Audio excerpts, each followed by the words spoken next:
Hey everyone, it's me, the Smash, Justin Simmons for Deportes.com. Now, if you're unfamiliar with my work, I usually talk soccer. But if you are familiar with my work, you know I love all of the sports. And as a sports fan, there is no better time than March Madness. And we missed out on the tournament last year because of COVID, but this year, every tournament's so special, we're not missing out on this one. So follow along with me as we take a look at how I fill out my bracket. I'm not saying you're going to win some money, but you're going to have a good time. Let's take a look. Okay, so here we are. We're logged in to ESPN.com, and we're going to use their men's tournament challenge to build this NCAA 2021 men's basketball tournament bracket. Now, I haven't won one of these in the past, but I'm thinking that's going to change here this season. We'll start in the West, we'll move down to the East, we'll go back to the South, and then finish up with the Midwest, all right? As we go through each round. Let's start in the round of 64. Out in the West, Gonzaga. They are easily the deepest team, undefeated coming into this tournament. They should have no problems with whoever they face in round number 1. We move on to the second portion, 8 versus 9. Oklahoma against Mizzou. Now, honestly, I don't know much about these two teams, but I do know that Blake Griffin played at OU, and I think because he played at OU, they're going to win this tournament game as they'll move on to the second round. Creighton against USBC. Creighton's coach, stupid stuff he said. I don't even want to repeat it, but I believe that's going to resurface throughout their preparation for this game. I see UCSB being able to utilize that and move on to the next round. Virginia, the defending national champions from 2019, will be too strong for Ohio. And the Twin Tower attack of the Mobley brothers for USC, they'll beat whoever is in their way in round 1.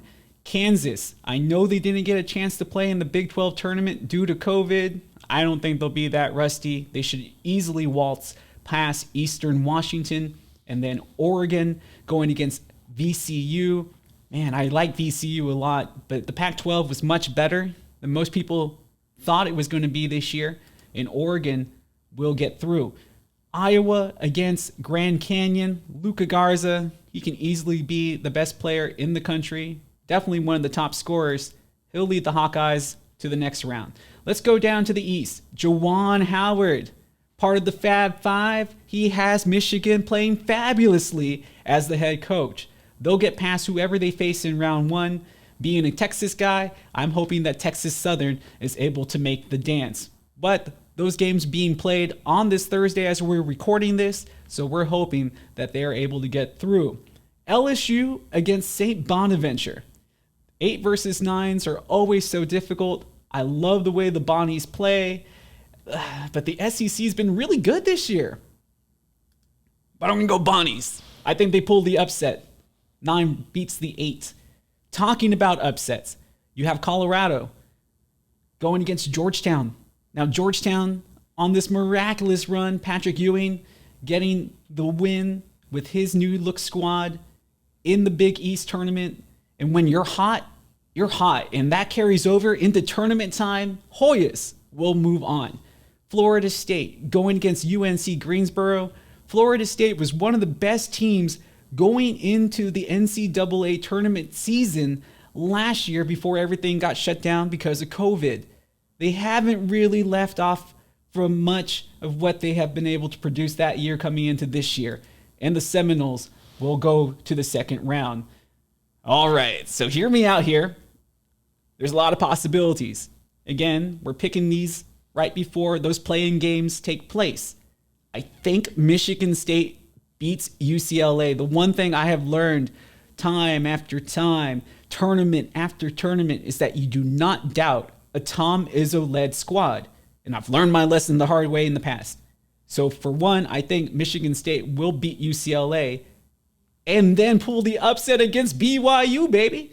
There is just no way a Tom Izzo-led squad will go down in round 1. And now for all you Austin-based UT Texas fans, I know you're so happy. Shaka Smart has the Longhorns playing some fantastic basketball. They're going against one of the Cinderellas in Abilene Christian. I have seen this ACU squad live and in person. They got the buzzer beater win against SFA when I was calling that game on ESPN Plus. But the Longhorns are just too much for the Cinderella ACU squad. Their run will end in the first round. Texas will move on. If you like NCAA basketball history, the last time UConn was the 7th seed, they won the national championship. They faced Maryland. I know that they're going to be able to beat the Terps with or without that historical fact. They'll move on to round 2. And then, I don't know about you, but I didn't have Rick Pitino leading Iona to the NCAA tournament on my 2021 NCAA men's basketball bingo card. But yet here we are. In round 1, Iona will be taking on Alabama. But I'm telling you folks, the SEC was really good this year. In Alabama, they're the real deal.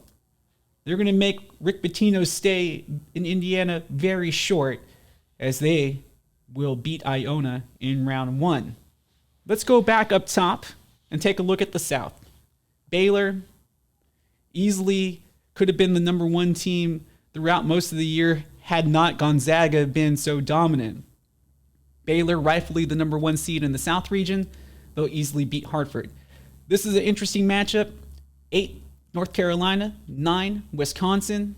But this is not the same North Carolina from a decade ago, and definitely not the same North Carolina from their heydays from the 80s and 90s. I see Wisconsin moving on. Villanova, they'll beat Winthrop. And then here we have another interesting matchup. It's Purdue going against North Texas. Now, North Texas has been playing some good basketball, but the last relationship I was in, that ex-girlfriend, she went to Purdue. And I have nothing against her. There's no beef. We're cordial. But again, she went to Purdue. So I see North Texas getting the upset here. I know she'll be upset, but I think this is really going to happen regardless. North Texas moves on. Texas Tech going against Utah State. Matt McClung, he's the real deal, y'all. If you haven't seen him, I assure you, you need to check him out in round 1, as he'll lead the Red Raiders past the Aggies into the second round. Arkansas will take on Colgate. They'll also win.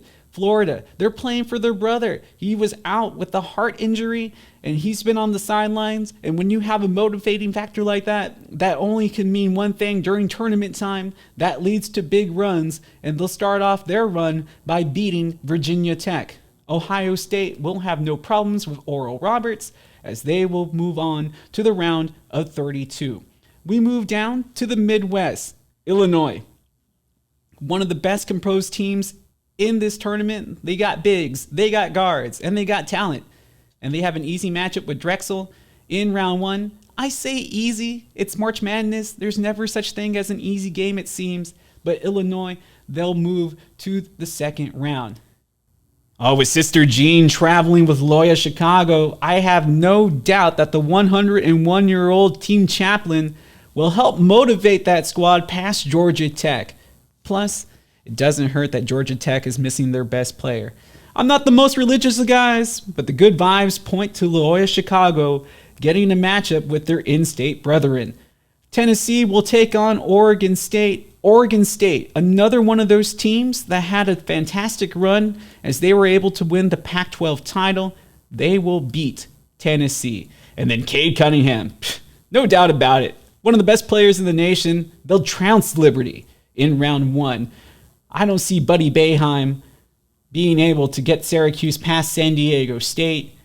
And Huggy Bear out of West Virginia should lead the Mountaineers past Morehead State. I think Rutgers gets the upset against Clemson.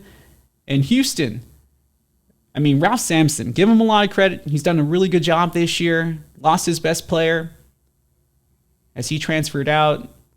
And has had another few bumps in the road, but he has his squad playing some excellent basketball. They'll easily take care of Cleveland State. Now we get set for the round of 32. Gonzaga, they'll easily beat Oklahoma. Virginia, they'll take care of UCSB. I believe that USC, their twin tower attack in the middle of the Mobley brothers, will be too much for Kansas. And then Luka Garza and Iowa will beat Oregon, as they will all go to the Sweet 16. In the East, this is a tough one, but I have Michigan going through. Despite missing one of their key players, I think they'll have enough to get to the Sweet 16. Florida State will end Georgetown's Cinderella run. Patrick Ewing had them playing some amazing basketball to get to this point, but Florida State, I believe, are going to be just too much. Now, Austin, Texas, baby. I know you're ready for this pick right here. I have Michigan State beating BYU because I have Michigan State beating UCLA just to get into this dance. Texas, again, a really tough squad. They got some guys that are easily going to be first-round NBA draft picks next season. However, you do not doubt a Tom Izzo-led squad. And if anybody's going to figure this out, it's going to be Izzo. Austin, Texas, let me know what you think. But I see the Spartans taking care of the Longhorns. Just like El Tri in a World Cup, UT's run is going to end in the second round. UConn, I don't know if they have enough left in the tank to get past Alabama. So we'll just go ahead and say that the Tide will roll. Let's pop right back up to the South. Baylor, no questions. Villanova will end North Texas's run. This matchup, 6 versus 3, Texas Tech versus Arkansas. Oh, this is a difficult one, but I think Matt McClung can stay hot for one more game. And again, Florida just playing with their heart on their sleeves. I think that will be enough to motivate them past a really talented Ohio State squad. Going back down to the Midwest here in the second round, Illinois. Oh, maybe it is fate. Maybe Loyola Chicago does win it. As I meant to click on Illinois, but I don't want to chance it. I got to go with the upset now. Again, wasn't planning to click that, but hey, maybe it is fate. Loyola Chicago, Sister Jean, can she help him pull the upset? My mouse seems to think that is what's going to happen. Oregon State versus Oregon, or rather Oklahoma State versus Oregon State, the battle of the state schools. But Cade Cunningham, regardless of who's on either side, he is just too good. His talent will see them through to the Sweet 16. I think Huggy Bear, I know that their West Virginia squad is shooting the ball a lot better this year, but I believe in the Aztecs. I think they get through, as does Houston. Now, this is probably one of the most fun times of the tournament, the Sweet 16. There's still some Cinderellas in it. Again, I don't know how to work this Mac all that well, but I do know how to pick a bracket. So let's go back up top to the West. Gonzaga, they'll beat the defending champions. And then, oh man, this is a tough matchup. I think Luka Garza, his offense, again, if Iowa is healthy, they should get this far into the Elite Eight. Down to the East, Florida State will end Michigan's run. Again, I just like Florida State's depth. And despite as good as Tom Izzo is as a head coach, Alabama will continue to roll as they move on to the Elite Eight. Back up top to the South, Baylor beats Villanova. And then, oh man, this is a tough one because if Matt McClung stays hot, Texas Tech should be able to get to the Elite Eight. They've been there before. Back in 2019, they were so close to winning the whole thing. But again, when you have the storyline that Florida has, I just don't see how you can lose. I really don't. At least not right now. They'll go on. So if it was fate for Loyola Chicago to get this far, then it's just facts that Cade Cunningham will end that run. Again, just too much talent for him in the Cowboys. They go to the Elite Eight. And then, don't call it too much of an upset, but San Diego State will beat Houston. You can quote me on that one. I just have a feeling in my bones about that. Elite Eight time. Who gets to the Final Four? In Indianapolis. And I say in Indianapolis, all the games are being played in Indiana this year.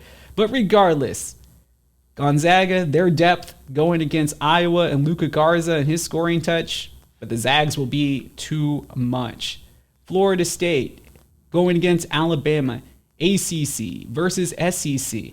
I like that Alabama defense, but I think Florida State will be on a mission this year. They march on to the Final Four. Baylor, they'll end the Cinderella run of Florida as they go to the Final Four. And again, I don't know about all of you all, but for me, I'm on that Cade Cunningham train. He will probably be the #1 pick next year in the NBA draft, and he will take Oklahoma State on his talent alone to the Final Four. Gonzaga, they'll move on to the national championship game. I have no doubt about the Zags' ability this year as they beat Florida State. And then, this is a really tough one. Big 12 foes, they're familiar with each other. Baylor, Oklahoma State, Baylor with all their depth, and usually that will help in a tournament, especially like this one. But you can't teach the talent that Cade Cunningham possesses. That is all natural. And when he wants to take over a game, if he has the legs left after carrying this team to this point, I see them getting into the championship game. Oklahoma State will pull the upset and move on to the national championship. And then finally, thank you for sticking around as we get to our final pick here. Again, both these teams very talented, obviously, they're in the national championship game.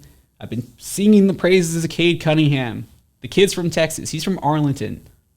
But despite all the homerism, and despite me wanting to pull for the Texas kid, I just don't see Oklahoma State getting it done against the Zags.